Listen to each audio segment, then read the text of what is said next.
Hello friends, మనం ఈరోజు 'ప్రేమంటే' movie గురించి మాట్లాడబోతున్నాం. ప్రియదర్శి, ఆనంది, సుమ కనకాల, వెన్నెల కిషోర్ గారు ఇంపార్టెంట్ రోల్స్‌లో యాక్ట్ చేశారు. ఈ మూవీని డైరెక్ట్ చేసింది నవనీత్ శ్రీరామ్. ఇక పాజిటివ్స్‌కొస్తే ఇంట్రో అయితే చాలా బాగుంది. హీరో, హీరోయిన్ మ్యారేజ్ సాంగ్ అయితే బాగుందనిపించింది నాకైతే. మెయిన్ ప్లాట్ రివ్యూలు అయితే నేనైతే షాక్ అయిపోయాను. బ్యాక్‌గ్రౌండ్ మ్యూజిక్ అయితే చాలా బాగుందని చెప్పొచ్చు. ప్రియదర్శి, ఆనంది, సుమ కనకాల, వెన్నెల కిషోర్ గారు చాలా బాగా యాక్ట్ చేశారనిపించింది నాకైతే. బుల్లిరాజుగా యాక్ట్ చేసిన అబ్బాయి అండ్ రిపోర్టర్ తాత ఈ మూవీలో కనిపించారు. నేనైతే అన్ఎక్స్పెక్టెడ్ అసలు. వీళ్ళున్నారని ఈ మూవీలో తెలీదు నాకు. ఇక నెగెటివ్స్‌కి వస్తే ఫస్ట్ హాఫ్ బాగుంది. సెకండ్ హాఫ్ కొంచెం స్లోగా, లాగ్‌గా అనిపించింది.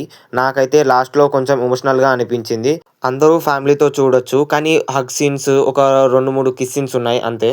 అది తప్ప అందరూ ఫ్యామిలీతో చూడొచ్చు. ఇక మన ఒపీనియన్‌కొస్తే మూవీ అయితే బాగుంది. యావరేజ్ 1 అని చెప్పొచ్చు. ఒకసారి ట్రై చేయొచ్చు. ఈ మూవీలో లవ్ అండ్ మ్యారేజ్ కాన్సెప్ట్ అయితే రొటీన్‌గా అనిపించింది. కానీ ఇంకొక కాన్సెప్ట్ ఉంది, థర్డ్ కాన్సెప్ట్. అదైతే చాలా బాగుంది. ఆ థర్డ్ కాన్సెప్ట్ ఏందో మీరే కామెంట్‌లో చెప్పండి. లాస్ట్‌లో వాళ్ళు సెటిల్ అవ్వడం అయితే నాకు చాలా బాగా అనిపించింది. డైరెక్టర్ బాగా రాసారనిపించింది ఇక్కడ. మన రేటింగ్ వస్తే మనం ఈ మూవీకి ఇచ్చే రేటింగ్ 3.1. మీకు ఈ మూవీ ఎలా అనిపించిందో ఖచ్చితంగా కామెంట్ చేయండి. ఇద్దరికి షేర్ చేయండి.